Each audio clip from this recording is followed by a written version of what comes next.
Écoute bien, car ce que je vais te dire peut marquer un avant et un après dans ta vie. Chaque jour qui passe, sans que tu t'en rendes compte, tu es en train de construire ton destin à travers ce que tu fais, ou à travers ce que tu choisis de ne pas faire.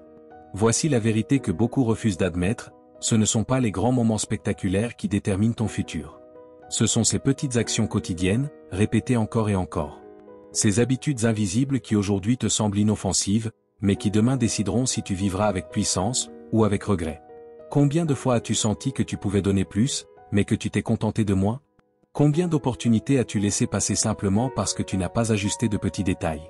Aujourd'hui, je veux t'inviter à te regarder en face et à te poser une question honnête. Qu'est-ce que je suis en train d'améliorer chaque jour? Car si tu ne t'améliores pas, tu te figes. Et si tu te figes, tu recules. Ta vie exige une action maintenant. Avant de continuer, je veux que tu fasses quelque chose de très important. Va dans les commentaires et écris avec détermination cette phrase. Aujourd'hui, je change ma routine. Je suis stoïque. Écris-la non seulement comme un texte, mais comme un engagement envers toi-même. Quand tu l'écris, tu l'imprimes dans ton subconscient. Tu donnes à ton esprit une nouvelle instruction. À partir d'aujourd'hui, tu choisis de t'améliorer. Ce simple acte est une façon de te programmer depuis l'intérieur, de planter en toi les graines de la discipline et de la force dont tu as besoin pour transformer ta vie. Alors fais-le maintenant. Engage-toi avec toi-même. Et laisse cette phrase devenir le premier pas vers la transformation que tu mérites. Numéro 1. Pratiquer la discipline comme un acte de respect envers soi-même. La discipline n'est plus qu'une simple routine. C'est une déclaration de respect envers toi-même. Chaque fois que tu accomplis ce que tu t'étais promis, même lorsque personne ne te regarde, même lorsque personne ne t'applaudit, tu renforces une vérité intérieure, tu peux compter sur toi. Et lorsque tu développes cette confiance, tu cesses d'être prisonnier du doute, de la paresse et des excuses. Ta vie commence à avancer avec une autre énergie, car tu ne dépends plus de l'extérieur, mais de la solidité de ta propre parole. Pense à ce que tu ressens lorsque tu ne tiens pas tes engagements. Ce vide, cette déception envers toi-même, n'est pas un hasard. C'est ton esprit qui te rappelle que tu t'es trahi. Cette sensation érode ta confiance et te rend plus vulnérable aux distractions. En revanche, lorsque tu choisis de maintenir ta parole, même si c'est difficile, même si la résistance t'invite à remettre à demain, tu deviens plus fort. Cette victoire intérieure vaut bien plus que tout confort momentané. La discipline n'est pas un chemin parfait, c'est un chemin constant. Elle se construit à partir de petites actions répétées chaque jour, des actions qui peuvent sembler insignifiantes, mais qui, au fil du temps, bâtissent une identité solide. Se lever à l'heure que tu as fixée. Lire même lorsque tu es fatigué. Bouger ton corps même si tu manques d'énergie. Ces actes répétés sont comme des briques invisibles qui forment une forteresse intérieure. Et rappelle-toi ceci, la discipline n'est pas d'agir seulement quand tu en as envie. Les envies sont fragiles. Elles dépendent de ton humeur et des circonstances. Si tu attends d'être motivé, tu resteras prisonnier de l'inconstance. La discipline, elle, ne demande pas si tu veux. Elle se contente de te rappeler que tu dois. C'est la voix intérieure qui dit, ceci est important. Tu le feras, même si tu ne le ressens pas maintenant. Cette voix est celle qui te rend libre. Car tu ne vis plus au gré de tes émotions, mais aligné avec tes principes. Un exercice pratique, choisis une action quotidienne précise. Par exemple, te lever tôt, faire 20 minutes d'exercice, lire quelques pages, écrire tes pensées. Cette action doit devenir ton engagement sacré, quelque chose que tu accomplis sans négociation. Car le problème n'est pas d'échouer une fois. Le problème, c'est d'ouvrir la porte à l'excuse. Si tu cèdes aujourd'hui, demain il sera encore plus facile de céder. Mais si tu tiens ta parole, ton esprit apprend qu'il peut te faire confiance. Et cette leçon te renforce jour après jour. La discipline a aussi besoin de rappels. Utilise des alarmes, des notes visibles, des rituels simples. Il ne s'agit pas de compliquer, mais de créer un environnement qui soutient ton engagement. Et chaque soir, prends un moment pour te demander, ai-je tenu ma promesse? Si oui, célèbre-le, même d'un simple « c'est bien ». Sinon, réfléchis, ajuste, et recommence sans te condamner. Parce que la discipline n'est pas la perfection. C'est la persévérance. Avec le temps, la discipline transforme ton identité. Tu n'es plus quelqu'un qui essaie. Tu deviens quelqu'un qui fait. Cette identité apporte une confiance solide, une stabilité intérieure. C'est la base de tout véritable accomplissement, savoir que tu tiendras ta parole. Selon le stoïcisme, la discipline est une vertu essentielle, car elle t'enseigne à te gouverner toi-même. Vivre selon tes principes, sans céder aux plaisirs immédiats ni aux émotions passagères. Les stoïciens comprenaient que celui qui se discipline ne se limite pas, il se libère. Car celui qui se maîtrise n'est plus esclave du monde extérieur, ni de ses impulsions. Il devient maître de sa vie. Chaque promesse que tu respectes envers toi-même est un acte de construction intérieure. Elle renforce ta meilleure version. Au final, la discipline ne te rapproche pas seulement de tes objectifs. Elle fait de toi quelqu'un digne de respect. Du respect le plus précieux, le tien. Et lorsque tu te respectes véritablement, le monde apprend à faire de même. C'est cela, le pouvoir silencieux de la discipline. Non seulement ce que tu accomplis à l'extérieur, mais surtout ce que tu bâtis à l'intérieur. Numéro 2, entraîner ta mentalité pour la croissance. Ta mentalité est le filtre à travers lequel tu observes la vie. C'est une lentille invisible qui détermine si tu vois un défi comme une menace qui te paralyse, ou comme une opportunité de grandir. Tout ce que tu as accompli jusqu'à présent, et tout ce que tu rêves encore d'atteindre, dépend de la manière dont tu entraînes ton esprit, jour après jour. La différence entre une personne qui avance et une qui reste bloquée ne réside pas souvent dans le talent, mais dans la manière de penser face aux difficultés. Si tu te répètes constamment que tu n'es pas capable, que tu n'es pas suffisant, ou que cela ne vaut pas la peine d'essayer, ton esprit obéira à ses ordres.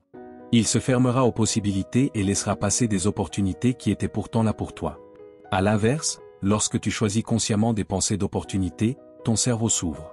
Il commence à chercher des chemins, à créer des solutions et à détecter des possibilités là où auparavant tu ne voyais rien. C'est cela, le véritable pouvoir de la mentalité de croissance, transformer l'impossible en atteignable. Entraîner ta mentalité n'est pas une question d'un jour de motivation. C'est un travail quotidien, silencieux, répétitif. Tout comme un muscle se renforce grâce à l'exercice, ton esprit se renforce par la répétition, la discipline et la constance. Chaque fois que tu remplaces un « je ne peux pas » par un « je peux apprendre », tu crées de nouvelles connexions neuronales qui nourrissent la résilience. Chaque fois que tu visualises un défi réussi, tu enseignes à ton esprit à ne pas abandonner avant même d'avoir commencé. Ces petites pratiques, accumulées dans le temps, façonnent ton avenir. Imagine commencer chaque matin en écrivant une affirmation positive. Quelque chose de simple comme « Aujourd'hui, je trouverai des opportunités dans les défis ». Cela dirige ton esprit, lui offre une intention. Puis, au cours de la journée, lorsque surgiront des pensées de doute ou de peur, remplace-les. Si tu penses « c'est trop difficile », reformulant « cela va m'enseigner quelque chose ». Cela peut sembler insignifiant, mais chaque correction est un nouveau pas vers une mentalité plus forte. La visualisation joue aussi un rôle essentiel. Consacre 2 ou 3 minutes par jour à t'imaginer en train de surmonter un défi précis. Pas de manière vague, mais avec des détails. Comment tu agis, ce que tu ressens, quels résultats tu obtiens. Ton cerveau ne distingue pas clairement le réel de ce que tu vis intensément dans ton esprit. Cette pratique prépare ta confiance pour le moment où tu seras confronté à la situation réelle. Chaque soir, prends un instant pour te demander, quel type de pensée ai-je choisi d'alimenter aujourd'hui? Cette question te rappelle que tu entraînes ton esprit en permanence, volontairement ou non. Lorsque tu développes une mentalité de croissance, la résilience devient ton allié. Tu n'évites plus les problèmes. Tu ne te définis plus par tes échecs. Tu comprends que chaque chute est une leçon, une étape vers une version plus forte de toi-même. Cette confiance-là ne dépend pas de la perfection, mais de ta capacité à t'adapter et à continuer d'avancer. Et cette confiance attire les opportunités, car la vie répond à l'énergie que tu projettes. Si tu penses en limite, tu verras des obstacles. Si tu penses en possibilité, tu verras des chemins. Selon le stoïcisme, entraîner l'esprit est la base de la liberté intérieure. Les stoïciens savaient que nous ne pouvons pas contrôler ce qui se passe autour de nous, mais nous pouvons contrôler l'interprétation que nous en faisons. La pensée est la racine des émotions et des actions. C'est pourquoi ils insistaient sur le fait de développer une mentalité ferme, capable de voir dans chaque difficulté un exercice de force. Pratiquer une mentalité de croissance n'est pas moderne. C'est appliquer une sagesse ancienne, gouverner l'esprit pour gouverner la vie. Ta mentalité ne change pas du jour au lendemain, mais avec constance. Ce qui te paraît difficile aujourd'hui deviendra naturel demain. Et lorsque tu atteindras ce stade, tu réaliseras que ta vie n'a pas changé grâce à la chance, mais parce qu'à chaque instant, tu as choisi des pensées qui te propulsaient au lieu de te retenir. C'est cela, le véritable pouvoir. Comprendre que ton esprit est ton outil le plus précieux, et que l'entraîner est ta plus grande responsabilité. Quand tu entraînes ta mentalité, tu ne transformes pas seulement ton présent. Tu transformes ton futur. Car les graines de possibilités que tu plantes aujourd'hui deviendront demain des fruits de confiance, de résilience et de réussite. Numéro 3. Prioriser ta santé comme base du succès. Ta santé est le fondement de tout ce que tu construis dans la vie. Peu importe combien tu travailles pour tes rêves, combien tu t'efforces dans tes objectifs ou combien tu désires un avenir meilleur, si tu n'as ni énergie ni clarté mentale, tôt ou tard, tes progrès s'arrêteront. Beaucoup pensent que prendre soin du corps et de l'esprit est un luxe, quelque chose d'optionnel. En réalité, c'est l'investissement le plus important que tu puisses faire. Ta santé est ce pilier silencieux qui soutient tes projets, tes relations et ton bien-être quotidien. Pense à la difficulté de rester concentré lorsque tu es épuisé, à la facilité avec laquelle on abandonne lorsqu'on n'a plus d'énergie, ou à la vulnérabilité que l'on ressent lorsque le corps ne répond plus comme il devrait. Maintenant, imagine l'inverse, te réveiller avec force, clarté et vitalité. Sentir que ton corps coopère avec toi, au lieu de lutter contre toi. Cet état change complètement ta manière d'affronter les défis, parce que l'énergie ne nourrit pas seulement le corps, elle nourrit aussi l'esprit et l'âme. Chaque jour, tu as le choix, renforcer ta santé ou l'affaiblir. Ce ne sont pas de grandes décisions, mais de petits gestes constants qui font la différence. Consacrer 20 minutes au mouvement, choisir un repas plus nourrissant, dormir à une heure raisonnable. Ce sont des détails simples en apparence, mais ce sont eux qui déterminent si demain tu te réveilleras avec énergie ou avec fatigue accumulée. Et cette accumulation, positive ou négative, détermine la direction de ta vie. Le mouvement n'est pas seulement fait pour avoir un corps plus fort. Il sert à apprendre à ton esprit que tu ne vas pas abandonner. Il lui montre que tu es discipliné, que tu es capable d'être fidèle à toi-même. Lorsque tu t'exerces, tu libères des tensions, tu clarifies ton esprit et tu entraînes ta résilience. Chaque goutte de sueur est un rappel, tu es en train de te choisir. Et ce message est plus puissant que toute motivation extérieure. L'alimentation est aussi un acte de respect envers toi-même. Chaque fois que tu choisis de nourrir ton corps plutôt que de le remplir de produits transformés, tu te dis « je veux rester ici longtemps, et je veux être bien ». Tu n'as pas besoin d'une alimentation parfaite ou d'une discipline extrême.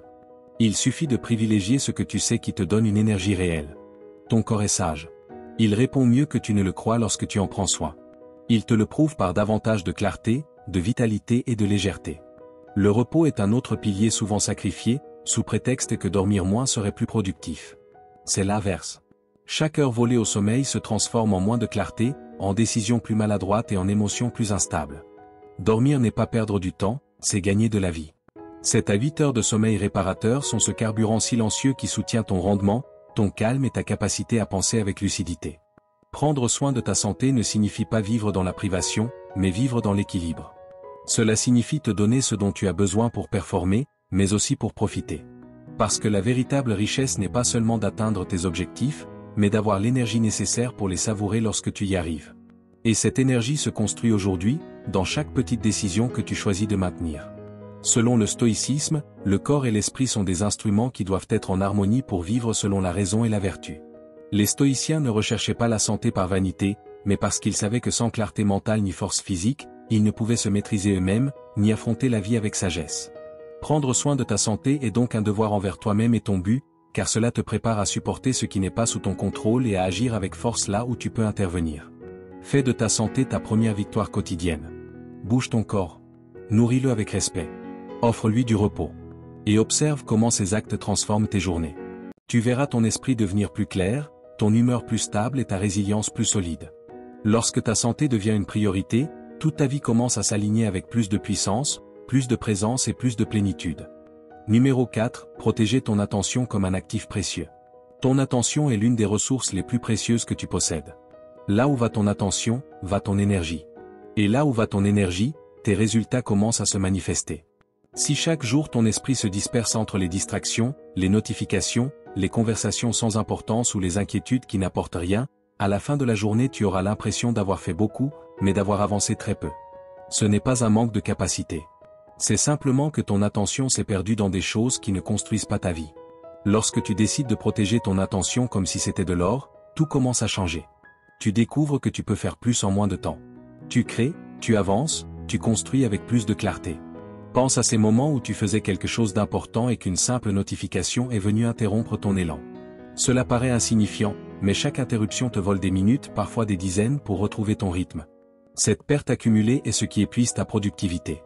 Le véritable ennemi n'est pas la difficulté de la tâche, mais les petites fuites d'attention qui t'enlèvent ton élan. C'est pourquoi le focus n'est pas un luxe, c'est une discipline quotidienne. Lorsque tu choisis une tâche essentielle et que tu t'engages à la terminer sans interruption, tu entraînes ton esprit à rester dans l'essentiel. Il ne s'agit pas de faire 1000 choses en même temps, mais de choisir ce qui compte vraiment et de t'y consacrer pleinement. Ce geste, en apparence simple, change profondément ton rapport à la vie. Tu avances plus vite et tu récupères le sentiment de maîtrise de ton existence. Les blocs de temps concentrés sont une arme puissante. Accorde-toi 25 minutes de travail profond, sans téléphone, sans réseaux sociaux, sans changer d'onglet.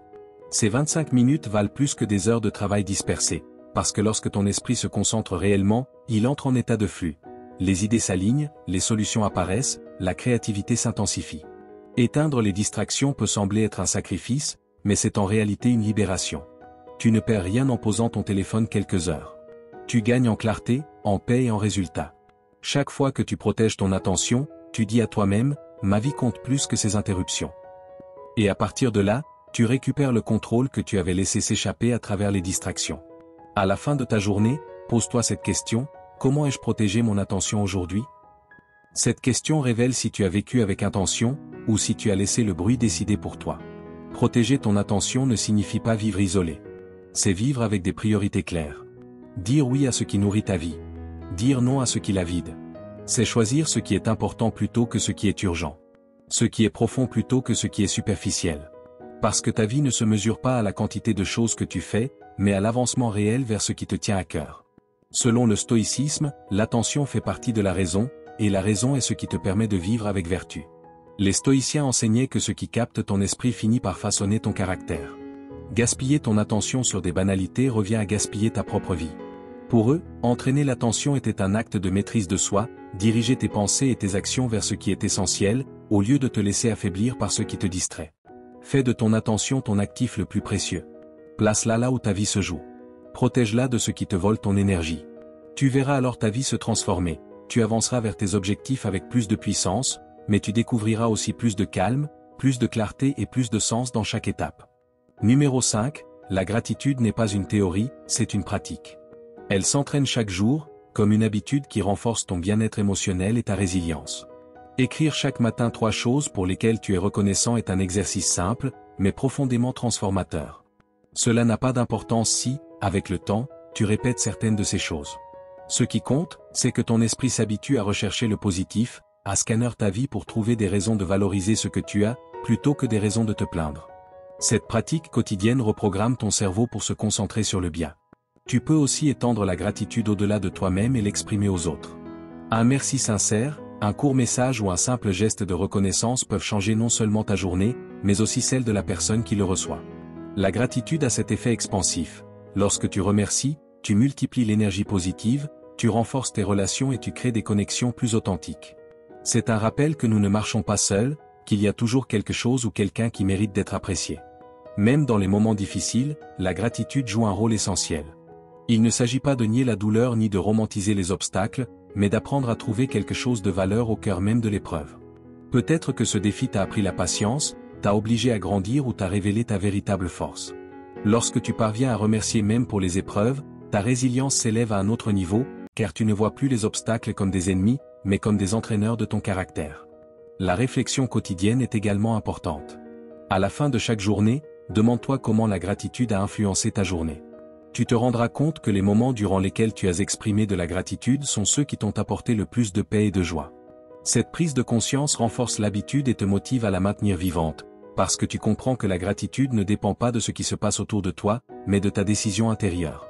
Vivre avec gratitude ne signifie pas se contenter de moins. Cela signifie apprécier ce que tu as, tout en continuant à travailler pour ce que tu veux. C'est trouver l'abondance dans le présent, sans cesser de progresser vers tes objectifs. Et cette mentalité ne t'apporte pas seulement du bonheur, elle attire également de nouvelles opportunités, car les personnes, les idées et même les circonstances s'alignent avec l'énergie positive que tu dégages. Selon le stoïcisme, la gratitude est une manière de reconnaître que ce que nous avons est déjà suffisant. Les stoïciens enseignaient à ne pas dépendre de ce que nous ne contrôlons pas, mais à apprécier ce qui est réellement entre nos mains. Pour eux, chaque jour était un cadeau, et la pratique de la gratitude leur permettait de vivre en paix, peu importe les circonstances extérieures. Ainsi, la gratitude n'est pas seulement un sentiment, c'est une discipline de l'âme. Elle te libère de l'insatisfaction permanente et te relie à une véritable abondance intérieure. Quand tu pratiques la gratitude, tu choisis de voir le monde avec un regard nouveau. Tu découvres que tu as déjà plus que ce que tu demandais autrefois, et que même les épreuves font partie de ton évolution. Faire ce choix chaque jour ne renforce pas seulement ton bonheur, mais te rend aussi plus résilient, plus humain et plus connecté à la vie. Parce que lorsque tu remercies, tout ce que tu as se multiplie. Numéro 6. Pratiquer la créativité pour innover. La créativité n'est pas un talent réservé à quelques personnes. C'est une capacité que nous possédons tous, et qui se renforce grâce à une pratique quotidienne. Lorsque tu décides de l'exercer, ton esprit commence à s'ouvrir, à voir des chemins là où d'autres ne voient que des murs, et à imaginer des solutions qui paraissent impossibles. La créativité n'est pas un luxe. C'est un outil essentiel dans un monde qui change sans cesse et qui a besoin de personnes capables d'apporter quelque chose de différent. On pense souvent que la créativité apparaît comme une étincelle soudaine, mais en réalité, elle naît de l'habitude de pousser ton esprit au-delà de l'évident. Chaque fois que tu t'autorises à poser une question différente, à essayer une nouvelle méthode ou à explorer une idée qui sort de la norme, tu nourris ta capacité à innover. La créativité grandit chez ceux qui osent expérimenter, même si cela implique de se tromper. Consacrer quelques minutes par jour à une activité créative est un investissement puissant. Écrire quelques lignes, faire un croquis, noter une liste d'idées, ou simplement imaginer des alternatives à ce que tu fais habituellement, sont des exercices qui réveillent l'esprit. Il ne s'agit pas de faire parfaitement, mais de créer un espace où ton imagination peut se mouvoir librement. Cette pratique quotidienne, même brève, génère une étincelle que tu peux ensuite transférer à d'autres domaines de ta vie. Une autre manière de développer ta créativité consiste à changer la perspective avec laquelle tu abordes les problèmes. Si tu traites toujours un défi de la même façon, tu obtiendras toujours les mêmes résultats. Mais si tu te demandes « et si je faisais l'inverse ?» ou « comment un enfant, un artiste ou un scientifique résoudrait-il cela ?», ton cerveau commence à créer de nouvelles connexions. Et ce sont ces connexions qui forment le terrain fertile où naissent les idées originales, celles qui te distinguent des autres. T'exposer à de nouvelles idées est également fondamental. Lire un livre en dehors de ton domaine habituel, rencontrer des personnes ayant des expériences différentes ou visiter des lieux qui éveillent ta curiosité élargit ton horizon. La créativité se nourrit de diversité, de la capacité à mélanger des éléments qui, à première vue, n'ont aucun lien, et à leur donner un sens nouveau. Beaucoup des grandes innovations de l'histoire sont nées de la combinaison de mondes différents, et cela n'arrive que lorsque tu sors de ta routine mentale. La réflexion finale est ce qui transforme la pratique en croissance. Te demander chaque soir, quelle idée créative ai-je explorée aujourd'hui, maintient vivante ton intention de cultiver cette capacité. L'idée ne sera pas toujours brillante ou utile, mais l'important est de maintenir ton esprit ouvert à penser autrement. Avec le temps, cette pratique devient naturelle, et tu constateras que tu commences à proposer des solutions plus originales et plus efficaces. La créativité renforce aussi ta confiance, car tu comprends que tu n'as pas besoin de répéter des modèles pour avancer, tu peux créer tes propres réponses. Cette confiance ne se limite pas à ton travail ou à tes projets, elle te donne aussi de la résilience. Lorsque la vie t'impose un obstacle inattendu, tu sais que tu es capable de t'adapter et de créer un nouveau chemin, plutôt que d'abandonner. Selon le stoïcisme, l'esprit est l'espace où naît la véritable liberté. Les stoïciens enseignaient qu'exercer la raison et l'imagination permet de répondre à la vie avec sagesse, plutôt que par automatisme. Dans cette perspective, la créativité est une extension de cette liberté. Ne pas rester enfermé dans ce qui semble fixe, mais s'ouvrir à de nouvelles façons d'agir dans ce que tu peux contrôler. C'est entraîner ton esprit pour qu'il ne soit pas esclave de la routine ou de la peur, mais qu'il devienne créateur de nouvelles possibilités. Lorsque tu pratiques la créativité, tu n'enrichis pas seulement ton travail, tu enrichis ta vie. Tu deviens quelqu'un qui ne se contente pas de ce qui existe, mais qui cherche à contribuer, à transformer et à laisser une marque différente. Et cet état d'esprit, cette habitude de penser autrement, est ce qui te permettra de te démarquer, de grandir et de prendre plus de plaisir dans le processus. Parce que chaque jour, tu sauras que ton esprit est capable de créer des chemins là où il n'y avait, auparavant, aucune sortie. Numéro 7. Prendre des actions quotidiennes vers tes rêves. Tes rêves ne se réalisent pas simplement parce que tu le souhaites. Ils se réalisent grâce à l'action. Et je ne parle pas de gestes grandioses ou spectaculaires, mais de ces petits pas que tu fais chaque jour. Ceux qui paraissent insignifiants, mais qui, avec le temps, construisent un chemin solide vers ce que tu veux accomplir. Le problème, c'est que beaucoup de personnes attendent le moment parfait, la motivation idéale ou une opportunité magique. Et pendant qu'elles attendent, les jours passent, les années s'envolent, et leurs rêves se refroidissent. Lorsque tu comprends que l'important n'est pas ce que tu accomplis en un seul jour, mais le fait d'avancer un peu chaque jour, alors tu commences réellement à transformer ta vie. Chaque action est comme une graine. Au début, on peut croire qu'elle ne change rien. Mais si tu la nourris, si tu la protèges, si tu restes constant, elle finit par grandir et donner des fruits. Écrire une page. Apprendre un nouveau concept. Envoyer un message. Pratiquer une compétence. Tout cela compte. Et ce qui est encore plus puissant, c'est que ces petites actions construisent ta confiance. Car chaque fois que tu tiens parole envers toi-même, tu te prouves que tu es sérieux, que ton rêve n'est pas une illusion, mais un projet en mouvement. Commence tôt, avant que les distractions ne s'accumulent, avant que ton énergie ne se disperse.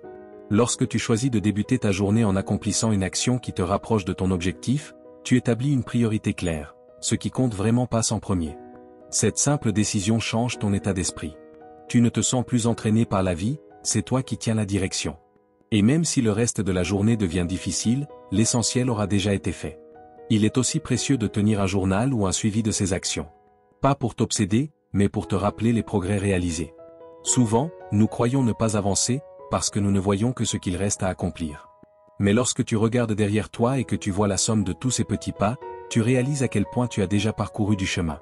Ce suivi devient une source de motivation réelle, la preuve tangible que ta constance crée des résultats. Chaque soir, prends un moment pour te demander, quel pas ai-je fait aujourd'hui vers mon rêve? Cette question est une encre. Elle te rappelle que chaque jour compte. Même si tu n'as avancé que d'1 millimètre, c'est toujours de l'avancement. Ce qui ne sert à rien, c'est de rester immobile, en attendant le moment parfait, qui n'arrive jamais. Ce qui commence comme de la discipline finit par devenir ton identité. Tu n'es plus quelqu'un qui rêve. Tu deviens quelqu'un qui agit. Et cette identité attire davantage d'opportunités, car le mouvement crée le mouvement. Chaque action ouvre des portes, relie des personnes, génère des apprentissages et multiplie les possibilités. Ce qui semblait lointain commence à se rapprocher. Non pas parce que la chance a changé, mais parce que tu as changé ta façon d'avancer. Selon le stoïcisme, l'action est la manière la plus authentique de vivre en accord avec la vertu. Les stoïciens enseignaient qu'il ne sert à rien de penser en grand si cela ne se traduit pas en actes concrets. Pour eux, chaque journée était une occasion de pratiquer la vertu à travers l'action, même petite. Agir avec constance est une façon d'honorer la vie, de ne pas gaspiller ton temps dans ce que tu ne peux pas contrôler, mais de te concentrer sur ce que tu peux influencer, tes pas d'aujourd'hui. Tes rêves n'ont pas besoin que tu fasses tout d'un coup. Ils ont besoin que tu ne t'arrêtes pas. Un pas par jour est suffisant pour garder le feu allumé, pour transformer ta vision en réalité. Commence aujourd'hui, sans excuse, avec quelque chose de petit mais significatif. Et demain, recommence. Parce que ce qui construit le succès, ce n'est pas la grandeur d'une journée, mais la somme de toutes les journées où tu as choisi d'avancer. Numéro 8. Utiliser un langage qui t'empower. Les mots que tu utilises chaque jour ont un pouvoir bien plus grand que tu ne l'imagines. Ils ne se contentent pas de décrire ta réalité, ils la créent. Chaque fois que tu répètes une phrase, que ce soit dans ton esprit ou à voix haute, tu programmes ta façon de penser, de ressentir et d'agir.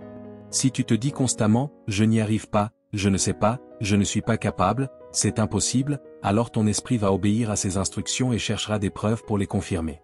Mais si tu choisis un langage qui te renforce, comme « je suis en train d'apprendre »,« je peux essayer »,« je suis capable », ton cerveau va commencer à travailler pour soutenir ces affirmations. La manière dont tu parles est un vote quotidien pour la personne que tu es en train de devenir.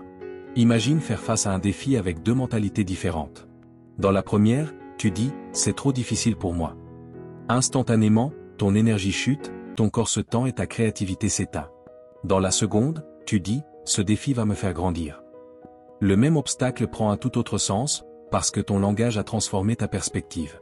Les mots ne font pas disparaître les difficultés, mais ils déterminent si tu les vois comme des murs infranchissables ou comme des marches sur lesquelles grimper. Commence par observer ton dialogue intérieur.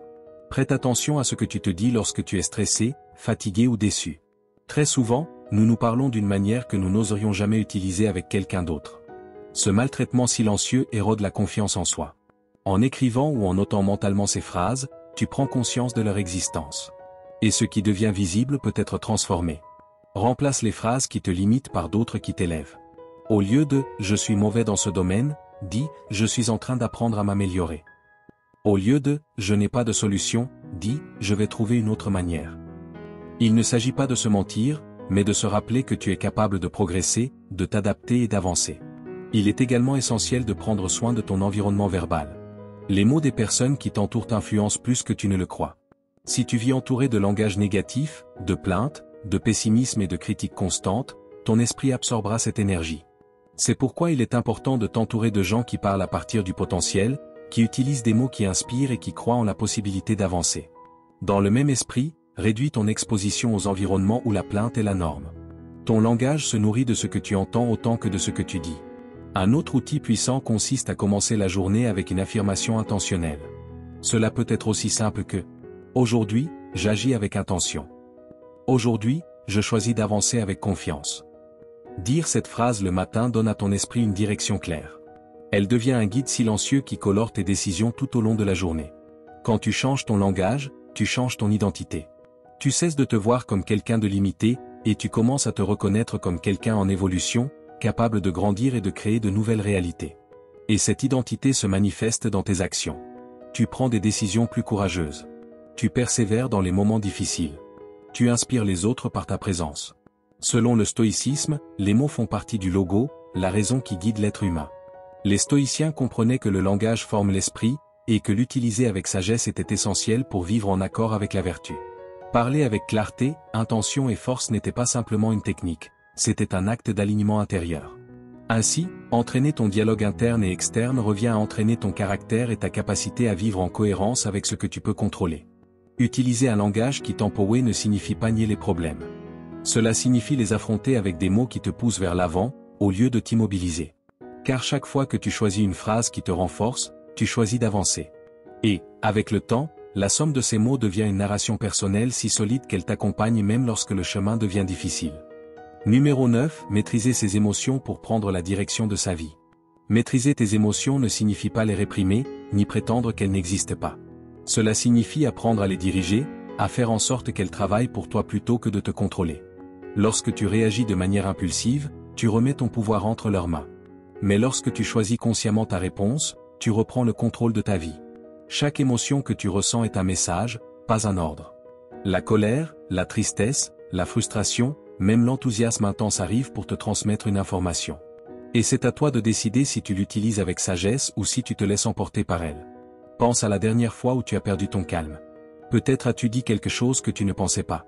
Peut-être as-tu pris une décision impulsive que tu as ensuite regrettée.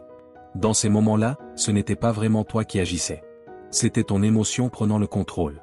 Et même si cela paraît normal, chaque fois que tu laisses une émotion décider à ta place, tu perds des occasions de grandir, de te développer et de montrer la meilleure version de toi-même. Le vrai leadership commence par toi, par ta capacité à répondre avec calme, même au cœur du chaos. Cette maîtrise ne se développe pas du jour au lendemain. Elle s'entraîne dans les petites situations du quotidien. Quand quelqu'un t'agace dans les transports, quand une critique injuste te touche, quand les choses ne se passent pas comme prévu. Ce sont là tes salles de sport émotionnel. Chaque pause consciente, chaque respiration profonde avant de réagir renforce ton muscle intérieur, celui de l'autocontrôle. Nommer l'émotion est aussi un exercice puissant. Dire « je ressens de la frustration » te permet de t'en séparer. Tu n'es plus la frustration, tu es celui qui l'observe. Et lorsque tu observes, tu récupères de l'espace pour décider quoi en faire. Ce simple changement transforme ta manière de vivre, car il te rappelle que tu n'es pas tes émotions, tu es celui qui les traverse.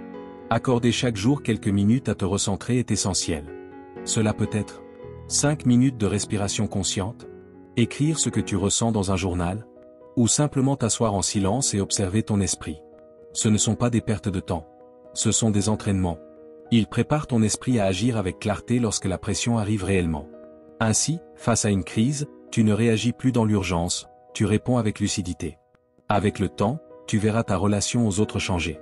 Lorsque tu ne te laisses plus guider par la peur ou la colère, les autres commencent spontanément à te faire confiance.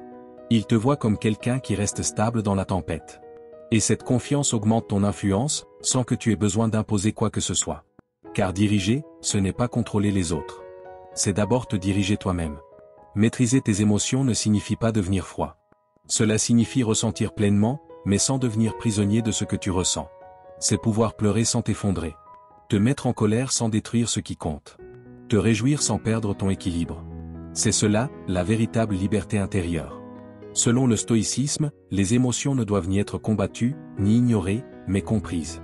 Les stoïciens enseignaient qu'entre ce qui nous arrive et la façon dont nous réagissons, il existe toujours un espace. Et dans cet espace, se trouve notre liberté. Apprendre à vivre dans cet espace, c'est se donner la force d'agir avec sagesse, avec alignement, sans être emporté par ce qui échappe à notre contrôle. Pour eux, maîtriser ses émotions était la clé d'une vie guidée par la clarté et la véritable force intérieure. Quand tu choisis de maîtriser tes émotions, tu choisis de mener ta propre vie. Tu deviens quelqu'un qui agit avec lucidité, qui inspire confiance et qui transforme les conflits en occasion de croissance.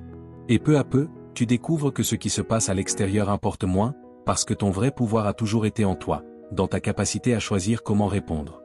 Numéro 10. Protéger ton environnement mental. Ton esprit est comme un jardin, et tout ce que tu laisses y pénétrer sont des graines qui, tôt ou tard, donneront des fruits. Si chaque jour tu laisses entrer des plaintes, des critiques et des conversations négatives, ton jardin se remplira de mauvaises herbes qui étoufferont ton énergie. Mais si tu décides de protéger ton environnement mental et de l'alimenter avec des messages de croissance, avec des personnes qui t'inspirent et avec des idées qui te propulsent, alors la motivation, la clarté et la confiance pour avancer fleuriront. Protéger ton environnement mental est un acte de respect envers toi-même, car ce que tu écoutes, ce que tu consommes et avec qui tu passes du temps devient ce que tu penses. Et ce que tu penses guide ce que tu fais. Regarde autour de toi et demande-toi, les personnes avec lesquelles je passe le plus de temps m'inspirent-elles ou me limitent-elles? Si quelqu'un te tire constamment vers la plainte, vers la critique sans solution ou vers le pessimisme, cette énergie commence à s'infiltrer en toi. Même si tu crois être immunisé, ton esprit absorbe ce qu'il entend. À la fin, tu te retrouves à répéter des phrases, adopter des attitudes ou nourrir des peurs qui ne sont pas nées en toi, mais qui ont été semées par un environnement négligé. Réduire le contact avec ceux qui parlent toujours depuis la défaite n'est pas de l'égoïsme, c'est de la protection. Cela ne signifie pas couper tout le monde de ta vie, mais établir des limites claires. Si quelqu'un ne fait que se plaindre sans jamais proposer de solution, décide combien de ton temps cette personne mérite. Si quelqu'un critique constamment mais ne construit jamais, souviens-toi que tu n'as pas à lui ouvrir de place dans ton esprit. Ta paix intérieure vaut plus que n'importe quel engagement envers la négativité des autres. En même temps, cherche à t'entourer de personnes qui parlent depuis le potentiel. Des personnes qui croient en la croissance, qui t'inspirent à rêver plus grand et qui te rappellent qu'il y a toujours un pas suivant possible. Tu n'as pas besoin d'une foule, quelques voix suffisent pour te propulser. Et si tu ne les trouves pas dans ton entourage proche, nourris-toi de livres, de podcasts, de conférences ou de tout contenu qui parle de résilience et de progrès. Ces idées sont des graines qui nourrissent ta mentalité et te maintiennent orienté vers tes objectifs. Établir des limites, c'est aussi prendre soin de ce que tu consommes en silence. Les réseaux sociaux, les informations, les séries que tu regardes. Tout cela fait partie de ton environnement mental. Si tu passes des heures à absorber drames, critiques et peurs, tu ne peux pas espérer avoir un esprit serein et concentré. Mais si tu choisis intentionnellement le contenu qui t'entoure, tu commences à construire un environnement qui renforce ta discipline, ta motivation et ta clarté. Ton environnement mental peut être ton meilleur allié ou ton pire ennemi. La différence réside dans la conscience de ce que tu laisses entrer. Ne sous-estime pas le pouvoir d'une phrase répétée, d'une conversation quotidienne ou d'une idée que tu entends constamment. Avec le temps, cela façonne ta vision du monde, et même ton identité. Protéger ton esprit, c'est protéger ton avenir. Selon le stoïcisme, l'extérieur n'est pas toujours sous ton contrôle, mais ce que tu choisis de laisser entrer dans ton intérieur l'est. Les stoïciens insistaient sur le fait de surveiller ses pensées et de cultiver uniquement celles qui contribuent à la vertu et à la force intérieure. Pour eux, s'entourer de voix sages et éviter les discours vides ou nuisibles était essentiel pour vivre avec sérénité et cohérence. Protéger ton environnement mental n'est donc pas de l'isolement, mais une sélection consciente de ce qui nourrit ton âme. Fais de ton esprit un espace sacré. Prends soin de tes conversations, de ce que tu écoutes et de ce que tu consommes. Entoure-toi de ce qui te propulse, limite ce qui te diminue, et souviens-toi que chaque mot et chaque idée sont des graines que tu plantes en toi. Quand tu choisis de semer depuis le potentiel, ta vie entière commence à fleurir vers la croissance. Numéro 11. Construire des habitudes qui renforcent ton identité. Ton identité ne se définit pas par ce que tu dis être, mais par ce que tu fais chaque jour. Chaque action, aussi petite soit-elle, est un vote en faveur de la personne que tu es en train de devenir. Si tu répètes des habitudes qui t'éloignent de ta meilleure version, ton identité s'affaiblit. Mais si tu maintiens des habitudes qui reflètent discipline, clarté et objectif, tu te transformes peu à peu en quelqu'un de fort, fiable et authentique. La véritable construction de ta vie ne se fait pas dans de grands moments d'inspiration, mais dans les petits actes quotidiens que tu accumules avec constance. Chaque fois que tu choisis de te lever, de lire ne serait-ce qu'une page, de faire de l'exercice, d'écouter attentivement ou d'être bienveillant, tu renforces l'idée que tu es quelqu'un engagé à progresser. Et le plus puissant, c'est que ton esprit en prend note. Chaque habitude accomplie est comme un vote que ton cerveau archive. Cette personne tient ses engagements. Cette personne est disciplinée. Cette personne peut avoir confiance en elle-même. Avec le temps, ton cerveau devient celui d'une personne qui a confiance en elle-même. Ces votes surpassent la doute, la peur et la paresse. Tu n'as pas besoin de commencer par des changements énormes. Il suffit de petits pas constants. Si tu veux méditer, commence par 5 minutes par jour. Si tu veux être lecteur, engage-toi à lire une page quotidienne. Si tu veux être fort, commence par quelques minutes de mouvement. L'important n'est pas la grandeur de l'action, mais la constance avec laquelle tu la maintiens, car ce que tu fais de manière répétée devient partie intégrante de ton identité.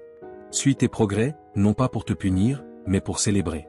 Une agenda, une application ou une simple marque sur un calendrier peut te rappeler combien tu as avancé. Chaque fois que tu vois cette chaîne de constance, tu as la motivation de ne pas la rompre. Le progrès visible est une preuve que tes habitudes construisent quelque chose de plus grand, une identité cohérente et solide. N'oublie jamais que chaque action compte. Ne sous-estime pas le pouvoir du petit, car c'est le petit qui, accumulé, devient grand. Si tu choisis une action positive par jour pendant 1 an, tu auras 365 votes en faveur de ta meilleure version. Et ces votes pèsent bien plus que n'importe quelle pensée de doute. L'identité ne se construit pas d'un coup, elle se construit par la somme silencieuse de choix quotidiens. Quand tu échoues et tu échoueras, cela ne signifie pas que ton identité est détruite. Cela signifie que tu as perdu un vote ce jour-là, mais il te reste encore des milliers d'autres votes à accumuler. La clé est de ne pas abandonner lorsque tu trébuches, mais de revenir à l'habitude le plus rapidement possible. La constance n'est pas la perfection, c'est la persistance. Et c'est cette persistance qui forge ton caractère. Le grand changement se produit lorsque tu cesses de dire « je veux être » et que tu commences à agir comme « je suis déjà ». Chaque fois que tu te comportes comme la personne que tu veux devenir, ton identité actuelle s'aligne avec ton identité future. Alors, les habitudes cessent de se sentir comme un fardeau et deviennent une expression naturelle de qui tu es. Selon le stoïcisme, l'identité se construit dans la pratique quotidienne de la vertu. Il ne suffit pas de penser ou de parler de ce qui est juste, il faut le vivre. Les stoïciens comprenaient que chaque action est une opportunité d'entraîner le caractère et que la répétition forge l'âme. Construire des habitudes qui renforcent ton identité, dans cette perspective, c'est vivre avec cohérence. Transformer en habitude ce qui est aligné avec tes principes et rejeter ce qui t'en détourne. Chaque habitude que tu choisis aujourd'hui est un vote silencieux pour la personne que tu seras demain, plus forte, plus libre et plus fiable. Alors demande-toi, quelle action quotidienne reflète l'identité que je veux construire?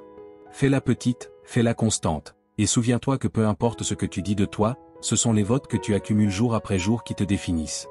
Numéro 12. Maîtriser la communication pour connecter et influencer. La communication n'est pas simplement parler, c'est le pont qui relie ce que tu penses à ce que les autres ressentent. C'est un outil capable de construire la confiance, d'ouvrir des portes et de transformer les relations. Maîtriser la communication signifie apprendre à écouter vraiment et à s'exprimer avec clarté, car il ne suffit pas d'avoir de bonnes idées, il faut savoir les transmettre de manière à toucher le cœur et l'esprit des autres. Chaque conversation est une opportunité d'influencer, non pas par manipulation, mais par une connexion authentique qui inspire les autres à agir. Quand tu pratiques l'écoute active, tu transformes la perception que les autres ont de toi. Écouter sans interrompre, en donnant une attention totale, renforce la confiance et te permet de comprendre ce que l'autre personne veut réellement exprimer. Parfois, derrière les mots se cachent émotions, peur ou aspiration qui ne se révèlent que lorsque tu prends le temps d'écouter avec empathie. Cette compétence transforme la communication en quelque chose de plus qu'un simple échange de phrases, c'est un lien réel. S'exprimer avec clarté est un autre pilier fondamental. À quoi sert une vision puissante si tu la communiques de manière confuse? Apprendre à parler avec des exemples, des histoires et des images concrètes rend ton message inoubliable. La clarté n'est pas froideur, c'est force. Elle permet à tes mots de peindre une image si nette que l'autre personne non seulement comprend ce que tu dis, mais le ressent et veut agir. Un communicateur efficace ne se contente pas de transmettre des informations, il touche les émotions. Car au final, les gens ne se souviennent pas de tes arguments logiques, ils se souviennent de ce que tu leur as fait ressentir. Et quand tu parviens à connecter avec cette dimension émotionnelle, ton influence grandit naturellement. Cela n'est pas de la manipulation, c'est dirigé avec empathie et responsabilité, en guidant les autres vers des décisions bénéfiques pour tous. La pratique constante est la clé. Ce n'est pas un exercice théorique. Exprimer tes idées dans les conversations quotidiennes, oser partager ton opinion, même si tu te sens nerveux, c'est un entraînement. À chaque occasion, tu affines ta capacité à connecter, à être clair et à transmettre confiance. Personne ne naît grand communicateur, tout se construit par essai, ajustement et apprentissage. Étudier de grands communicateurs est également précieux. Observe comment des leaders, orateurs ou enseignants captent l'attention d'une foule. Note leurs poses, histoire et langage corporel. Il ne s'agit pas de les copier, mais d'apprendre des modèles à adapter à ton style. La communication ne consiste pas à imiter, mais à trouver sa propre voix et la renforcer avec les meilleurs outils. Maîtriser la communication impacte non seulement la vie professionnelle, mais aussi la vie personnelle. Quand tu apprends à écouter ton partenaire, tes enfants ou tes amis, tu renforces les liens. Quand tu sais exprimer tes émotions sans agressivité ni ambiguïté, tu réduis les conflits. Quand tu inspires avec tes mots, tu contagies enthousiasme et espoir autour de toi. La communication est le fondement des relations humaines, et celui qui la maîtrise peut transformer son environnement. Selon le stoïcisme, les mots font partie du logo, de la raison et de la clarté qui guident l'être humain. Les stoïciens enseignaient à parler avec précision, sans excès ni manipulation, car le langage doit servir la vérité et la vertu. Dans cette perspective, bien communiquer n'est pas embellir le discours, c'est construire la compréhension et agir avec cohérence. Pour un stoïcien, la parole est un outil sacré qui doit être utilisé avec prudence, justice et objectif. Ta capacité à communiquer est l'une de tes plus grandes armes. Chaque fois que tu choisis d'écouter attentivement, de parler clairement et de transmettre avec empathie, tu renforces ton influence positive dans le monde. Communiquer, ce n'est pas seulement parler, c'est connecter. Et lorsque tu connectes, tu peux inspirer les autres à croire, grandir, changer et avancer avec toi vers quelque chose de plus grand.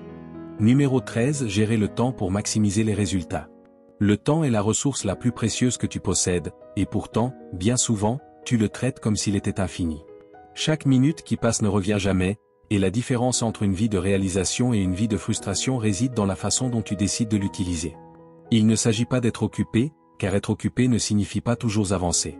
La véritable productivité consiste à dédier ton énergie à ce qui compte vraiment, à ces actions qui te rapprochent de tes objectifs, et non à celles qui remplissent simplement ton jour de bruit inutile. Lorsque tu apprends à gérer ton temps, tu reprends le contrôle de ta vie. Tu ne sens plus les heures te filer entre les doigts, mais tu décides où elles vont. Et cela commence par quelque chose d'aussi simple que d'identifier, chaque matin, les 3 tâches les plus importantes de la journée. Pas 10, pas 20, seulement 3. Si tu complètes ces 3 tâches, ta journée est déjà productive, car tu auras avancé dans ce qui compte vraiment. Cette clarté élimine la paralysie et te permet d'agir avec focalisation. La procrastination apparaît souvent comme un voleur silencieux. Tu repousses les tâches, cherchant le confort immédiat, mais tu finis par porter le poids de ce qui reste à faire. Pour y remédier, applique la règle des 2 minutes. Si quelque chose prend moins de 2 minutes, fais-le immédiatement. Ne le note pas, ne le reporte pas, fais-le tout simplement. Pour les tâches plus importantes, commence au moins par 5 minutes. Ce petit début rompt la résistance et met ton esprit en mouvement. Une fois lancé, l'élan rend la suite plus facile. Un autre point clé est d'apprendre à dire non. Bien souvent, tu ne gaspilles pas ton temps toi-même, mais en acceptant des engagements, réunions ou distractions qui n'apportent rien à tes objectifs. Dire non n'est pas de l'égoïsme, c'est protéger ce que tu as de plus précieux. Chaque fois que tu dis oui à quelque chose d'insignifiant, tu dis non à ce qui pourrait véritablement transformer ta vie. Apprends à choisir avec intention, car tu ne peux pas tout faire, mais tu peux faire l'essentiel. Planifier ta journée la veille au soir est aussi une habitude transformatrice. Tu te couches avec clarté et te lèves avec direction. Tu ne commences plus la journée en réagissant au chaos extérieur, mais en suivant une carte que tu as toi-même tracée.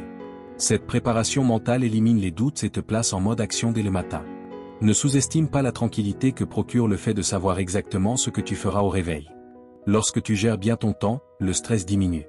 Tu ne subis plus la sensation que tout est en suspens, car tu sais que chaque chose a sa place. Tu découvres que tu peux avancer avec calme et constance, sans vivre dans la précipitation. Le progrès ne vient pas de tout faire en un seul jour, mais de faire un peu chaque jour dans ce qui est juste. Et c'est cette accumulation de petits pas qui construit de grands résultats. Selon le stoïcisme, le temps est l'un des biens les plus sacrés, car c'est la seule chose qui, une fois perdue, ne se récupère jamais.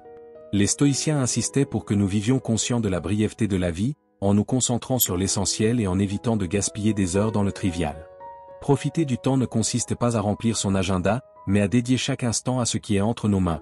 La vertu, la croissance et les actions alignées avec notre but. Ton temps est ta vie. Lorsque tu le protèges, le focalises et en prends soin, tu prends soin et protèges ton destin. Ne laisse pas ton temps s'échapper entre distractions ou engagements vides. Choisis ce qui est important, car la façon dont tu utilises tes heures détermine la manière dont tu vivras tes années. Numéro 14. Gérer ses finances avec intelligence. L'argent peut être une source de liberté ou une chaîne invisible qui te maintient prisonnier, et la différence ne réside pas dans ce que tu gagnes, mais dans la façon dont tu le gères. Beaucoup de personnes croient qu'il faut en avoir plus, mais la vérité est que si tu ne sais pas gérer ce que tu as maintenant, tu ne sauras pas gérer ce qui viendra après. L'intelligence financière ne consiste pas à accumuler de la richesse du jour au lendemain. Il s'agit de prendre des décisions conscientes qui te donnent contrôle, sérénité et la capacité d'utiliser ton argent comme un outil pour construire la vie que tu désires. C'est un effort pour retrouver la clarté. Souvent, ce n'est pas que l'argent manque, mais que nous ne savons pas où il s'en va. En notant chaque dépense, tu commences à voir des patterns, de petites fuites qui, cumulées, représentent une grande partie de tes revenus. Corriger ces fuites permet de libérer des ressources pour ce qui compte vraiment. La conscience financière commence par la transparence. Se payer en premier est l'une des règles les plus puissantes. Ne pas attendre de voir ce qu'il reste à la fin du mois car il reste rarement quelque chose. La clé est de mettre de côté un pourcentage de tes revenus pour l'épargne ou les investissements avant toute autre dépense. Répéter avec discipline, ce geste crée une filet de sécurité, avec le temps, une base de croissance. Au début, c'est la constance qui transforme cette habitude en partie intégrante de ton identité. Éliminer les dettes à intérêt élevé, c'est libérer ton futur. Tant que tu es chargé de dettes coûteuses, comme des cartes de crédit ou des prêts à intérêts abusifs, ton argent travaille pour les autres au lieu de travailler pour toi. Il existe des méthodes comme la boule de neige, où l'on paie d'abord les dettes les plus petites pour générer de la motivation, où l'on priorise les dettes à taux d'intérêt élevé pour économiser davantage sur le long terme. Choisis la méthode qui te convient le mieux, mais fais de sortir de l'endettement une priorité, car la dette ne vole pas seulement de l'argent, elle vole aussi la tranquillité. L'éducation financière est le carburant de ce processus. Tu n'as pas besoin d'être un expert en économie pour apprendre l'essentiel. Comment fonctionne l'épargne, ce que signifie investir, la différence entre une dépense et un investissement. Livres, podcasts, vidéos et cours gratuits sont à la portée de tous. Chaque heure que tu consacres à apprendre sur les finances te rendra des années de liberté.